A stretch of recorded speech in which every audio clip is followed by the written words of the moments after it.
Urdu be خط سہیلی کے نام خط لکھ کر ہاسٹل کی زندگی کی مشکلات سے آگاہ کریں۔ جواب: کمرہ امتحان۔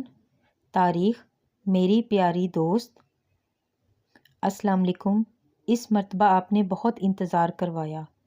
کل آپ کا خط ملا جسے پڑھ کر بہت خوشی ہوئی۔ اگر آج کل میں آپ کا خط نہ آتا تو میری پریشانی میں اضافہ ہوتا۔ کہ اللہ خیر کرے، پہلے تو خط لکھنے میں اتنی تاخیر نہیں ہوئی۔ آپ نے میری تعلیم اور ہاسٹل کی زندگی کے بارے میں پوچھا ہے۔ تعلیم کا سلسلہ تو بہت اچھا چل رہا ہے۔ اساتذہ بھی بہت تعلیم یافتہ، قابل اور مہربان ہیں۔ میں بھی تعلیم پر مکمل توجہ دے رہی ہوں۔ البتہ ہاسٹل کی زندگی میں مشکلات کا سامنا کرنا پڑ رہا ہے۔ ظاہری طور پر تو کالج ہاسٹل کی زندگی اتنی دلچسپ اور دل فریب ہے کہ اس کے لیے سب کا جی للچاتا ہے۔ ہاسٹل کی زندگی مکمل آزادی کی زندگی ہے۔ جو چاہو کرو، کوئی روک ٹوک نہیں، کہکے لگاؤ، سہیلیوں کے ساتھ کھانے پر بیٹھو، گپے لگاؤ، جو چاہے کھیل کھیلو۔ ہاسٹل کی زندگی کی مشکلات کا اندازہ اس وقت ہوتا ہے جب کوئی ہاسٹل میں رہتا ہو۔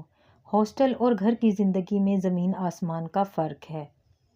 ہاسٹل میں انسان کے لیے تنہائی ہوتی ہے، گھر والوں سے وہ دور ہوتا ہے۔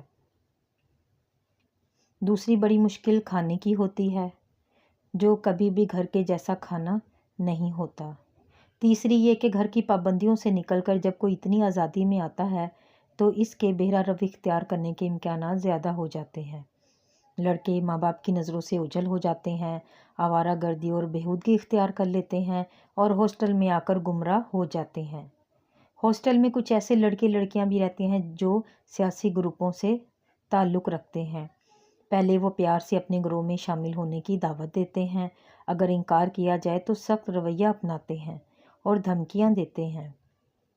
ان میں سے بعض کے پاس تو اسلحہ بھی موجود ہوتا ہے، جس کی وجہ سے ہاسٹل میں خوف و ہراس پھیل جاتا ہے۔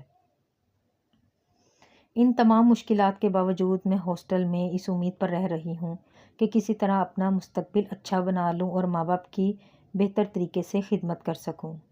باقی سب خیریت ہے۔ میری طرف سے اپنے والدین اور بہن بھائیوں کی خدمت میں سلام۔ امید ہے جلد ہی سردیوں کی چھٹیوں میں ملاقات ہوگی۔ اللہ حافظ۔ آپ کی دوست الف ب ج